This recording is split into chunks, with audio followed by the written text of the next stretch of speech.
할렐루야! 반갑습니다. 하나님 말씀 같이 한번 읽는 시간 같습니다. 하나님 말씀은 우리 다 같이 디도서입니다. 디도서 1장 5절부터 9절까지 말씀 읽겠습니다. 5절부터 9절까지 말씀. 지난주에 4절까지 하고 3절까지만 말씀을 좀 드렸지만 역시 지난주에 4절까지 했어야 됐네요. 자, 오늘은 1장 5절부터 9절까지 말씀을 읽겠습니다. 자, 각자 가정에서 성경을 찾으셔서 함께 읽을 수 있기 바랍니다. 다 찾은 줄 알고 그렇게 읽습니다. 시작. 내가 그대를 크레타에 남겨둔 것은 남은 일들을 정리하고 내가 지시한 대로 성문마다 장로들을 세우게 하려는 것입니다. 장로는 홈 잡을 데가 없어야 하며 한 아내의 남편이라야 하며 그 자녀가 신자라야 하며 방탕하다거나 순종하지 않는다는 비난을 받지 않아야 합니다. 감독은 하나님의 청지기로서 흠 잡을 데가 없으며 자기 고집대로 하지 아니하며 쉽게 속내지 아니하며 술을 즐기지 아니하며 폭행하지 아니하며 부정한 이득을 탐하지 아니하는 사람이라야 합니다. 오히려 그는 손님을 잘 대접하며 선행을 좋아하며 신중하며 의로우며 경건하며 자질이 있으며 신실한 말씀의 가르침을 굳게 지키는 사람이라야 합니다. 그래야 그는 건전한 교훈으로 권면하고 반대자들을 반박할 수 있을 것입니다. 아멘. 오늘 지난주에 설교했던 그 정인이 사건이 처음으로 오늘 재판이 열렸습니다. 양부모에 대하여 공판을 진행을 했는데 검사가 공소장에 그 주 공소장은 살인죄를 적용을 했습니다. 그리고 보충 예비 공소장으로는 공소사실로는 어린이 학대치사죄를 이렇게 했다고 했습니다. 그래서 왜 공소장을 변경해서 살인죄로 했나니까 제가 보니까 아마 살인적인 그런 살인에 대한 미필적 고의가 있었다 그런 판단에서 그렇게 했다 그런 이야기를 들었습니다. 그런데 그 뉴스를 듣는 중에 그 남부지법이라고 그랬는데 그 서울 남부지법에 그 가해 담장에 수도 없는 많은 조화가 꽃집 장사 잘 된 것 같아요. 조화가 얼마나 한없이 펼쳐져 있어요. 그래서 정인아 우리가 지켜줄게, 정인아 미안해 이런 이름으로 쫙 적혀있고 그 어머니들이 엄마 무대가 얼마나 많이 왔는지요. 손수 이렇게 만드는 피켓을 들고 계속해서 정인아 우리가 지켜줄게, 정인아 미안해 하고 막 이렇게 모여 있습니다. 굉장히 많은 사람이 추운데도 기자가 인터뷰를 합니다. 그럴 때 이 정인이는 유족이 아무도 없다네요. 여기에 모인 모든 사람이 엄마가 되고 아빠가 되는 마음으로 지금 우리가 재판을 지켜보고 있다. 그러면서 이 사람들 제발 살인죄로 사형을 구형했으면 좋겠다. 뭐 그런 이야기를 많이 합니다. 그 뉴스를 이렇게 시청하면서 저한테 들리는 마음이 있습니다. 야, 요즘 세대에는 저렇게 어떤 일에 공감하라고 뛰쳐나오는 사람이 되게 많구나.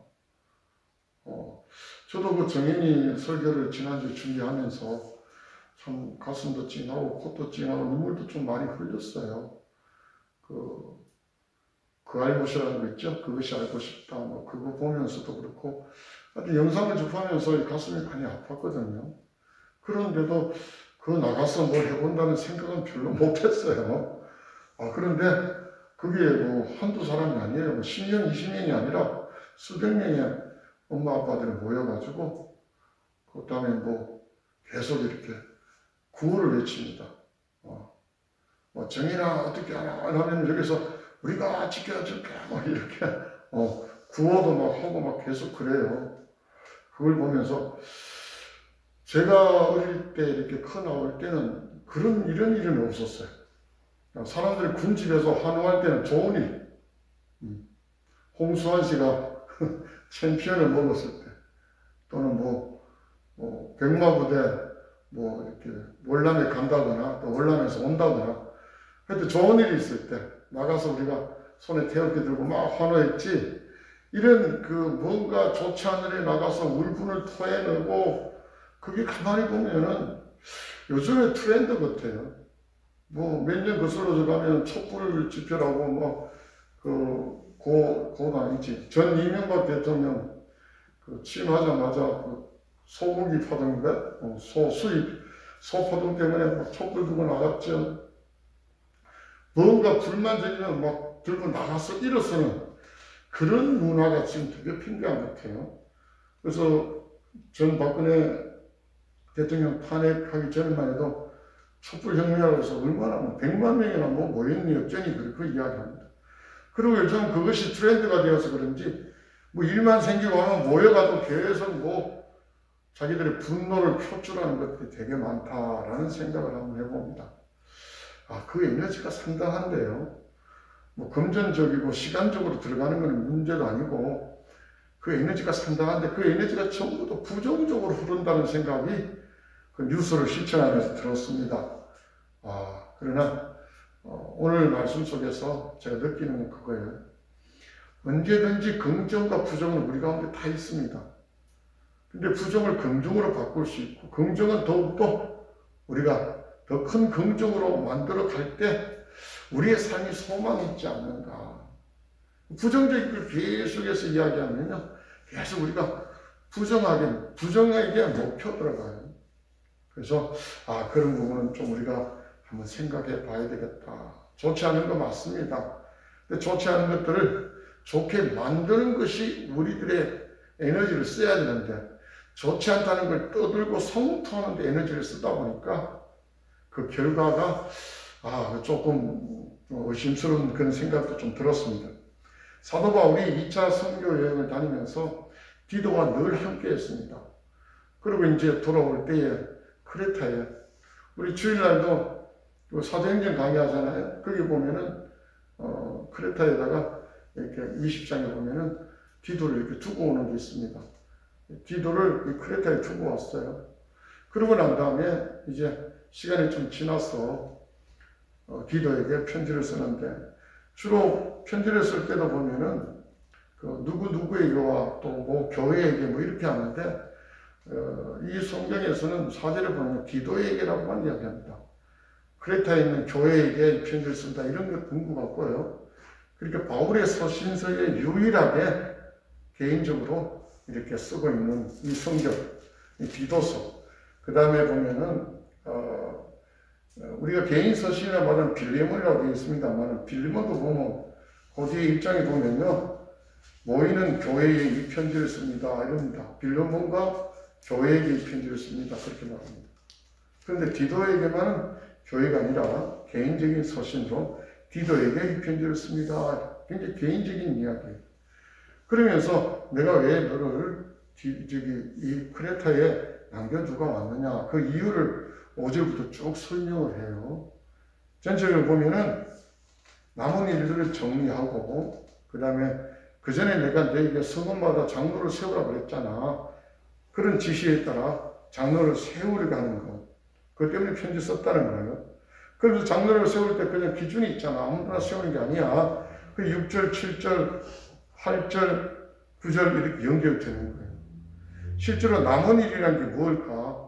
개혁 성경에서 이 남은 일은 개혁 성경에서는 부족한 일을 바로잡고 이렇게 번역을 했었습니다. 부족한 일을 바로잡고. 여러 번역본을 보니까 바울이 크레타에 복음을 전하고 그곳에 완전하게 교회를 세우고 이렇게 다 하지 못하고 그냥 덜 마무리한 일들이 있었다는 거예요.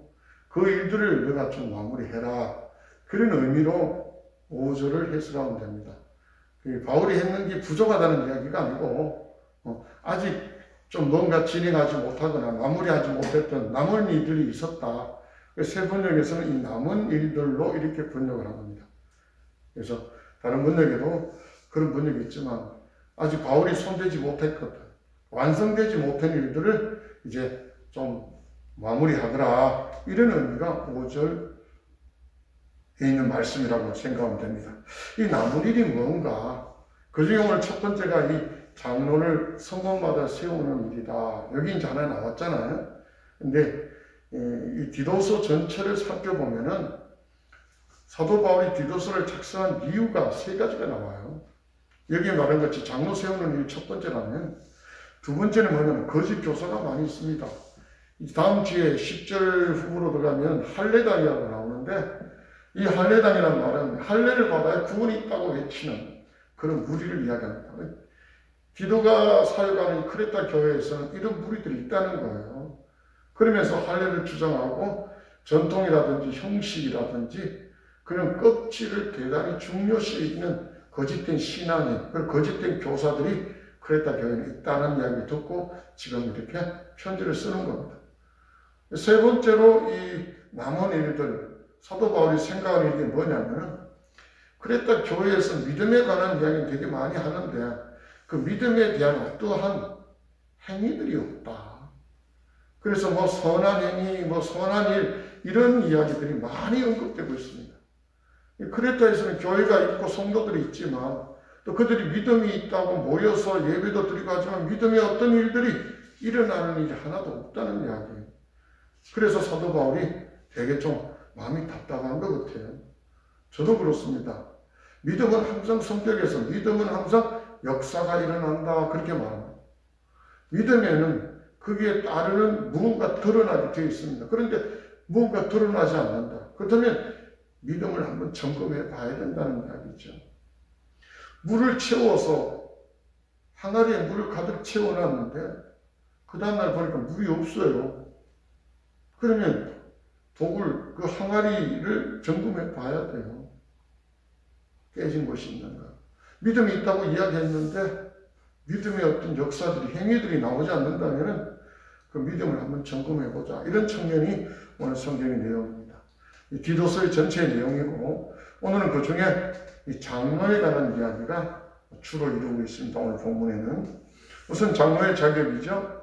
6절과 7절에 장로와 감독이 나오는데, 장로 직제가 왜 있고 감독 직제가 왜 있냐면요. 이방 크레타 지역이 마케도니아와 그리스, 유럽에 속해 있고, 이렇게 있으면서 이 지역에서 유대인들이 모여서 회당을 이루기도 하고, 또 유대인 공동체들이 또 교회로 이렇게 나오는 경우가 되게 많습니다. 어쨌든 유대인들에게는 장로 직제라는 것이 전통적이에요. 그들은 늘 장로입니다. 그런데 그 장로가 프레스테리안이 아니라 엘더입니다. 엘더. 나이가 들고 덕망이 있고 그 공동체에서 존경받는 그런 장로들.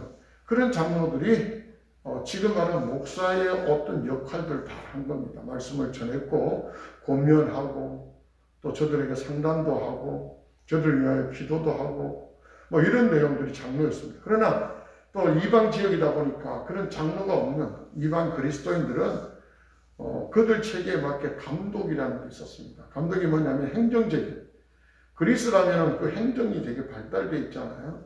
그래서 그 행정적인 측면에서 굉장히 많이 명칭을 부여한다는 게 감독이라는 겁니다. 그래서 실은 우리 침례교회는 이 장로, 감독 이런 모든 것들을 하나의 목사라는 하나의 단어로 귀결시킵니다. 그래 보면은 성경에서 말하는 모든 게 다 목자입니다. 목자, 실은. 근데 지금은 목자라는 개념보다는 목사라는 개념이지. 목자는 양을 돌보는 느낌이니까 뭐 양을 돌보는 자는 없잖아요. 사람을 돌본다 해서 목사로서 지금은 그렇게 그 명칭을 또 하나로 통일합니다. 장로교에서는 이 장로를 가르쳐서 장로라고 이야기합니다. 그런데 장로에서 말하는 장로와 여기서 말하는 장로는 조금 차이가 납니다. 거기는 프레스테리안이라고 대의제에서 말하는 그런 장로입니다. 성경이 말하는 장로는 엘더라는 의미죠. 자, 한번 볼까요? 흠잡을 데가 없다. 여기서 흠이라는 것은 뭐 여러 가지 측면을 다 포함되어 있습니다. 요즘 말하면 청문회 지금 몇 건이 있죠? 청문회 가지고 환경청, 장관 그게도 환경부 장관도 뭐 지금 청문회 하나 앞두고 있고, 그 다음에 또 법무부 시끌벅적한 법무부 장관도 지금 청문회 앞두고 있고요. 국토부 장관은 이번에 통과된 걸로 알고 있고, 어쨌든 그 청문회에서 흠 잡잖아요. 무슨 흠요? 모든 면에서 다 잡습니다. 도덕적인 면, 그 다음 법률적인 면, 그리고 인격적인 면, 여러 가지 사생활적인 면, 모든 거 다 잡습니다. 자기만 잡냐? 아닙니다. 자식들에 관한 모든 것도 다 잡힙니다. 이게. 세금을, 납세를 위반했다. 다 잡힙니다. 그 다음에 어떠한 범법 사실은 말할 것도 없고요. 심지어는 우리가 잘 아는 위장 처리, 이런 거 다 걸러냈죠. 부동산 투기 다 잡아내고요. 가짜로 부동산 실명에 신고에 누락했다. 이런 거 다 잡아냅니다. 그런 내용들이 흠잡을 때가 있는데, 근데 여기서 말하는 것도 그런 것 같아요. 지금은 정보라든지 이런 걸 빨리 이렇게 취할 수 있지만, 과거에는 별로 없었잖아요. 그렇지만, 이런 이야기들은 금방 안 합니다. 오랫동안 두고 와야 됩니다. 그래서 금방 이렇게 외지의 사람이 들어와서 금방 괜찮다 해서 세우는 게 아니다. 저도 이런 걸 보려면 오랫동안 이 사람들을 주시하고 살펴봐야 될 내용들입니다. 흠잡을 데가 없다. 이 흠이라는 건 성경에서 말하는 흠은요, 기준이 없어요. 이게 법적으로 이 흠잡을 게 없다는 말을 우리 구약에서 많이 썼어요. 그래서 총회장이 될 사람은 흠잡을 데 없이 교회에서 몇십 년을 목회해야 된다. 이런데 이 흠을 어디다 둘 것인가? 실은 법률적으로 흠없다는 말이, 이거는 말이 안 되는 이야기예요. 그 기준을 정해야 돼요. 어느 정도 흠, 이거 이상은 안 된다. 정해야 되는데, 이거는 정하지 않고 그냥 흠없다니까, 솔직히 말해서 흠없는 사람이 누가 있어요? 그죠? 그래서 이 규정을 적용을 못해요. 규약에 올려놨지만, 흠없는 사람하고 따로 이제 그 밑에 흠이라는 이런 거 다 또 따로 이렇게 규정을 했으면, 그 법률 유고라고 그러면, 했으면 모르는데 그런 것도 없다면은 단순히 흠없다라는 걸 갖고 뭔가 이렇게 그 사람을 구속시킬 수는 없다. 근데 우리 성경에서 말하는 흠은 그런 의미가 절대 아니죠. 어쨌든, 자, 두 번째, 한 아내의 남편이다. 6절에서 그렇게 나오죠. 한 아내의 남편이다. 이거는 아내의 남편이라는 이야기가 아니고, 당시에는 그 아내 한 남자가 돈도 있고 명망이 있으면 아내를 여러 명 두었습니다. 축적제도라고 그러죠. 아내를 여러 명 두었는데, 성경은 그걸 거부합니다. 그래서 오직 일부 일처제를 지금 이야기합니다. 한 아내만 둔 남편이어야 된다. 그렇게 성경은 분명히 이야기하고 있고요. 그 다음에, 장로만 이야기 아니라 그 자녀들을 이야기합니다. 6절에 보면 세 번째가 자녀들이 신자여야 된다. 그냥 교회만 다니는 수준이어서는 안 되고, 6절에 보니까, 방탕하다거나 순종하지 않다는 비난을 받지 않아야 합니다. 여기 지금 애매하게 컴마 계속 되어 있어요. 장로는 컴마, 그 다음에 또 컴마 해가지고, 마치 장로가 방탕하거나 순종하지 않는다는 비난을 받지 않아야 합니다라고 오해할 수 있도록 우리 성경은 지금 번역을 했어요. 근데 실제로 다른 번역본이나 원어를 살펴보면은 뒤에 6절에 있는 마지막은 방탕과 순종한 이 말은 자녀에 해당되는 이야기다. 그렇게 제가 해석이 되어집니다. 자녀가 신자일 뿐 아니라 신자로의 삶을 살아가는 것, 그걸 지금 요구하는 것이죠. 얼마 전에 그 남녀미국의 그 손녀입니까? 창업자의 손녀 황미나라는 그 여자분이 마약을 재차 투여했다. 또 지난번에 한번 그걸로 인해서 입건이 되어가지고 집행유예 중에 있는데 또 2차로 마약을 했다. 또 마약하는 중간에 또 절도까지 했다. 그래서 방송에 뉴스에도 되게 크게 보도된 적이 있습니다. 기자들이 막 가서 묻습니다. 절도 행위에 대해서 인정하십니까? 하고 막 마이크 들을 테니까 인정 안 합니다. 하고 여자가요. 옷 하나 뒤집어 쓰고 인정합니다, 인정합니다, 뭐 이러고 가더라고요. 야, 남양유업이 매출, 그 자산이 얼마나 되는지 저는 자세히 모르겠습니다만, 그래도 좀 기업이 크잖아요. 뭐 대기업이라 그런지 잘 모르겠습니다만, 하여튼 뭐 서울우유, 남양우유 이러면은 그 우유업계에서는 굉장히 메이저 그룹입니다. 큰 그런 회사인데, 그 자녀들이 그런 일들을 하니까, 얼마나 그 남양유업의 메이커가 얼마나 이미지가 안 좋아지잖아요. 똑같은 이야기입니다. 자녀들이 방탕하고 불순종하고 멋대로 산다면은 그 장로가 교회 안에서 아무런 권위가 사라져요. 그런 걸 이야기하는 것 같아요. 자, 7절에 볼까요? 7절에 보면은 감독이라는 표현을 썼고, 감독은 청직이다. 하나님의 청직이다. 그렇게 표현을 쓰죠. 장로하고 좀 표현이 좀 다르죠.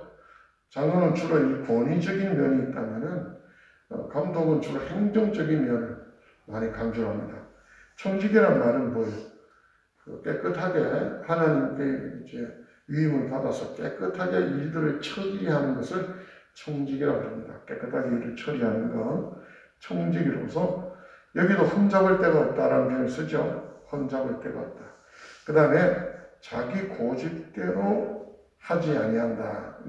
그렇게 나옵니다. 자기 고집대로 하지 아니한다. 자, 이야기하세요. 들어놓고는 자기가 생각한 대로 하는 사람이 꽤 많습니다. 지도자 중에 뭐 소통되어 있다고 뭐 들어준다고 하지만 다 듣고도 자기 하고 싶은 대로 하는 사람이 있습니다. 그런 사람들은 교회의 리더가 돼서는 안 된다. 그걸 좀 성경이 말합니다.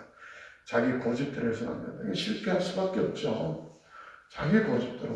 자기가 더 연륜이 많고 경험이 많아서 때로는 그 고집대로 이렇게 또 유리하고 잘 될 수도 있을 수는 있습니다. 근데 성경적인 원리는 절대로 그래서는 안 된다. 그 다음에 쉽게 성내지 아니해야 된다. 쉽게 성내지 아니해야 된다. 성내지 않는 사람들이 굉장히 저는 존경해요. 제가 이런 게 좀 부족하지만 그 회의를 이렇게 참석하다 보면은 의장이라든지 또 집행부 측에서 말도 안 되는 그런 것들을 막 몰아붙일 때가 있어요. 그때는 손 들고 찬찬히 이렇게 이야기해야 되는데, 막 우리 소위 말해 열받는 거 있잖아요. 그래서 목소리가 커지고, 막 따지듯이 막 발언하고 그럴 때가 참 많습니다. 지난번 총회 때도 그런 적이 있었는데, 돌이켜보면서 제가 후회를 많이 하고, 하나님 앞에 죄송스럽고 회개도 합니다. 그래서 이런 부분을 좀 고쳐달라. 쉽게 흥분하지 않는 것. 성내지 않는 그 단어를 저는 제 나름대로 쉽게 흥분하지 않는 것. 뭐 성의야 되겠습니까? 목사가 막 싸우려고 그러진 않지만 흥분합니다. 흥분하면은 그때부터는 찬찬히 조리 있게 잘 하지 못해요. 감정이 막 치우치죠. 자, 7절에 보니까 네 번째로 술을 즐기지 아니하며, 술을 즐기지 않으면 조금만 마셔도 된다라는 그런 식으로 또 좀 해석하는 사람이 있는데 그런 해석이 아니에요. 이 즐긴다는 말은 그냥 술을 자기가 몸에 이렇게 부어진다는 이야기니까 술을 마시지 않는 사람, 이것이 옳은 그 해석입니다. 얼마 전에 그 정인이의 양모가 친정아버지 생일에 와인 파티 했다는데 난 깜짝 놀랐어요. 포항의 그 교회가 그 나름대로 그래도 중경교회로 그 목사님이 또 포항시 기독교 연합회 회장까지 했던 사람이라면은 나름대로 교계에는 그래도 이렇게 뭔가 좀 존경받는 사람이잖아요. 그런데 자기 생일에 가족들하고 모여서 와인 파티 했다는데 저는 좀 충격이었습니다. 여기 보면 그 정도 와인 파티 했다는 건 술을 즐긴다고 봐야 되잖아요. 그러니 그 엄마는 거짓말을 하고, 거짓말은 초반에 그냥 나옵니다. 원장 바뀌었습니다. 그 딸이 그래 되지 않을까 그런 생각도 한 번씩 듭니다. 자, 폭행, 구타하지 아니하며, 과거 성경 그렇게 우리가 번역했었는데 폭행하지 아니하며, 이 목사님 중에도 폭행하는 사람이 있습니다. 회의 때 막 회장으로서 인도하다가 양이 안 차니까 성경을 막 집어뜯을 목사님 제가 봤습니다. 그 회의 참석했는데, 뭐 어떻게 그런 사람들하고 어떻게 뭔가 교제를 해야 돼요? 도저히. 근데 저도 열받으면 그러지 않을까. 그런 생각도 막 들고 그렇습니다. 부정한 이득을 탐하지 말아야 된다. 이 부정한 이득이라는 게 뭐냐니까 정당하지 않는 거에 반대죠. 부당한 이야기입니다. 절차적으로나 또는 명분상에서 다 엉터리, 법을 속이거나 사람을 속이고 기망하여 자기의 이익을 취하려는 모든 것들을 여기에 해당하는 겁니다. 남은 어떻게 됐든 관계없습니다. 자기 배만 부르면 됩니다. 과거에 교회 성직자들이 아주 장로들이 회사의 기업들을 많이 운영했어요. 사장들이 주로 장로도 많았어요. 자기 회사 고용자들을 많이 이렇게 근로자들을 중부대한 게 아니라 소위 말하는 노동력들을 많이 이렇게 착취하고 그들을 많이 좀 혹독하게 돼 있죠. 거기에서 많은 자기들이 이익을 남고서 그것도 감사한 걸 하나님께 드렸다. 그래서 초장기에는 그런 걸 지탄을 많이 받았습니다. 우리 기독교가 그런 면에서 각성해야 된다. 그건 결코 하나님의 나라에서 이룰 수 없는 일이다. 그런 이야기를 많이 했습니다. 어쨌든 저쨌든 뭐 관계없이 사업장에서 돈 많이 벌어서 감사원금 많이 내고 11조 많이 내면은 소위 말하는 장땡인가요? 실제로 이제는 좀 달라져야 되지 않는가 그런 생각을 해보면서 8절에 갑니다. 가면 오히려 부정적인 이야기를 이제 끝이고 이제는 정말 해야 될 일입니다. 해야 될 오히려 손님을 잘 대접하며 이 당시에 손님은 주로 전도인들이 많았습니다. 전도하며 왜냐하면 이때는 그 여행이라는 게 그렇게 상시적으로 있는 게 아니잖아요. 무역하는 사람들이나 기타 뭐 소수의 사람들만 여행하지 교회를 방문한다. 무역하는 사람이 교회를 방문할 일은 없잖아요. 그러면 교회를 방문하는 사람은 주로 전도인들입니다. 그래서 전도하는 사람들이 이 도시에 가서 전도하고 그날 숙식은 또 교회에 찾아가서 도움을 받고 이랬는데 이 손님, 과거 성경에 나그네라는 표현을 많이 썼습니다. 손님을 잘 대접하라. 오늘날은 이 말씀을 참 적용하기 힘들어요. 오늘날에는 좀 더 구구라 보기 때문에 그들을 잘 돌봐야 된다 해서 많이 해봤지만 이런 면에도 많이 좀 의문이 들어요. 어떻게 이걸 적용할 것인가. 그 다음에 8절에 보면 두 번째로 선행이라는 단어를 씁니다. 선행을 좋아하며 또 선행을 좋아하지 않는 사람이 어디 있겠어요. 선행은 다 좋아하죠. 근데 여기서 좋아한다는 말의 의미는 좋아해서 그 선행을 이루어낸다는 의미까지 포함시켜야 됩니다. 그래서 선행을 즐겨하는 사람 이렇게 보면 좋겠죠. 선행하는 사람 그 다음에 신중하는 사람.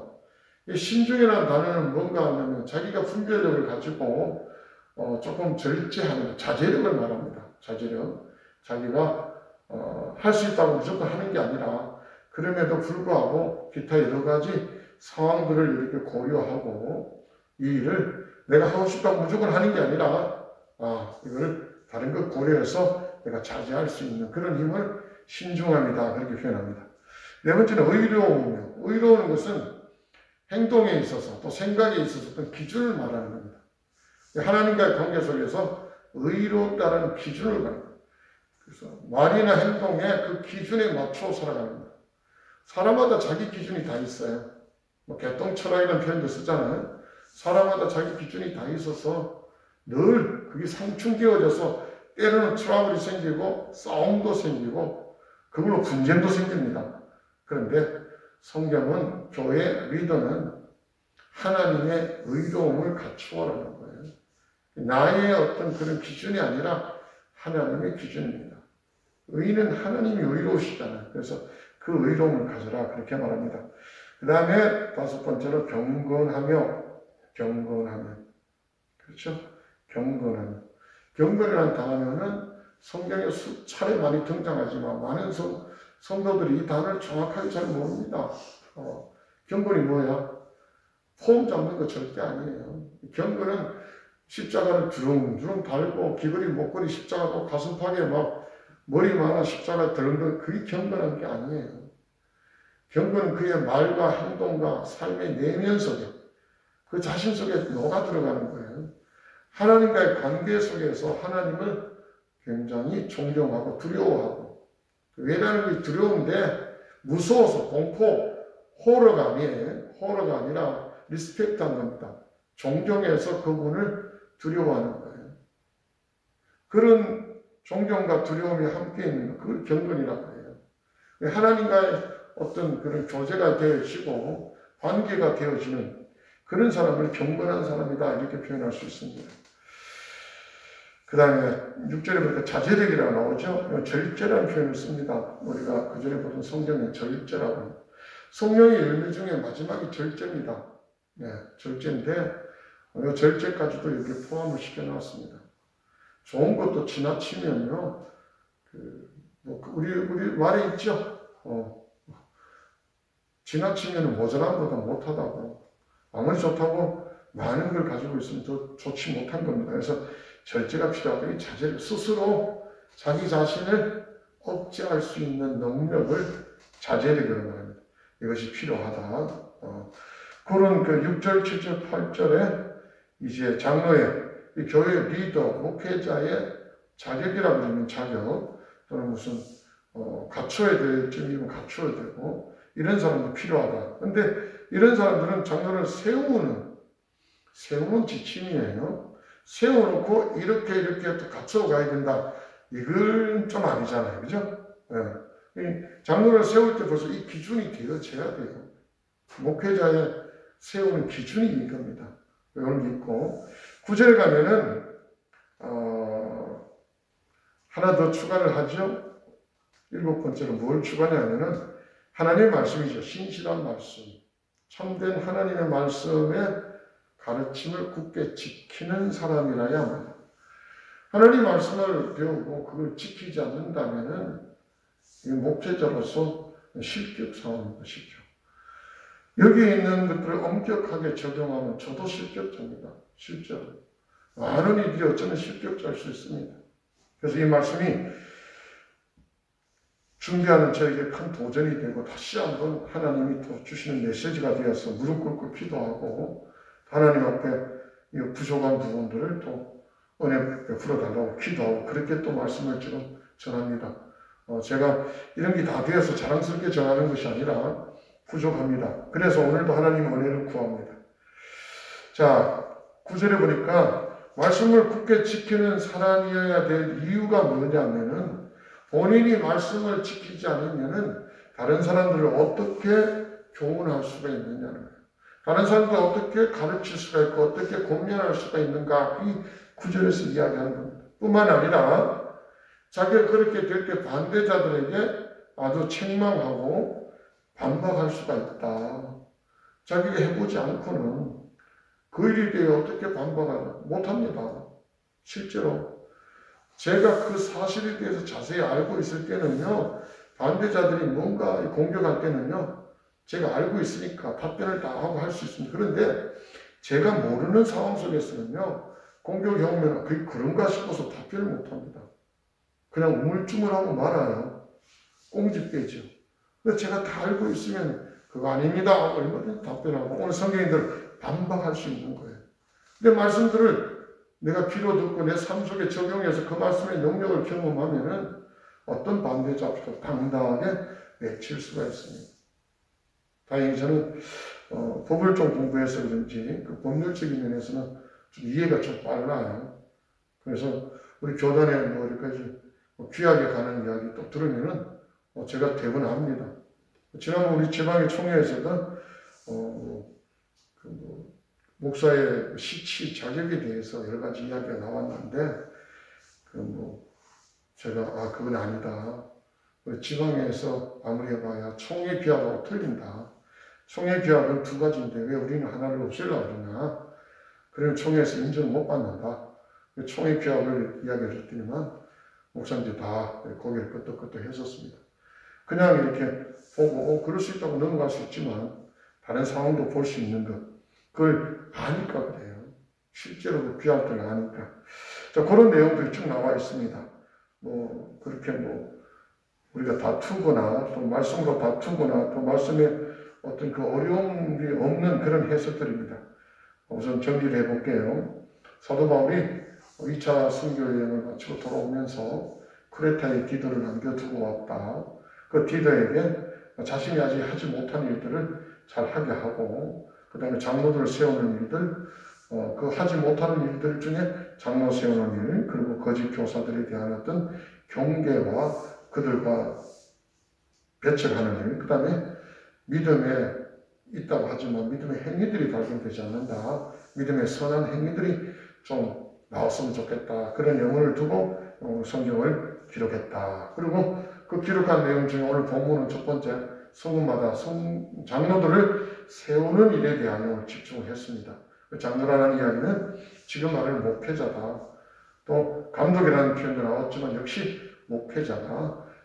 특히 헬라인들은 목회자들을 감독이라고 그랬고 유대인들 출신들은 목회자를 장로로 불렀다. 그걸 오늘날에는 우리 교단에서, 우리 침례교에서는 똑같이 목사님이라고 부른다. 뭐 이렇게 정리를 했고요. 그 다음에 교회 목사의 자격이 6절, 7절, 8절, 9절까지 쭉 나왔습니다.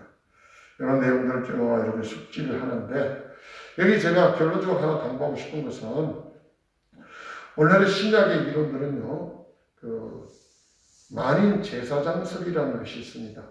과거의 구약에서는 제사장만 하나님과 이스라엘 백성 사이에 중보를 하면서 이렇게 모든 걸 하나님 앞에 자기 스스로 혼자 썼습니다.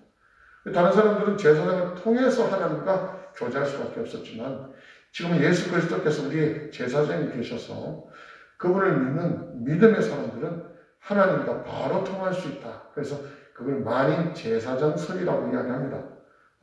그래서 베드로가 고백했던 것이 우리는 하나님 앞에 제사장이다. 그런 표현이 있잖아요. 그래서 그렇게 본다면 이 구절이 목사에게만 해당되는 게 아니라 일반 성도들에게도 어쩌면 필요한 말씀이다. 성도들에게 필요한 말씀이다.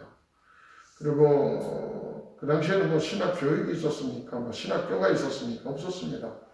그냥 목사님들 쭉 따라다니면서 그냥 배우는 거예요. 많은 시간을 두고 훈련을 거치고 선교를 하고 교회를 섬기면서 인정을 받아서 이렇게 목회자가 되는 겁니다.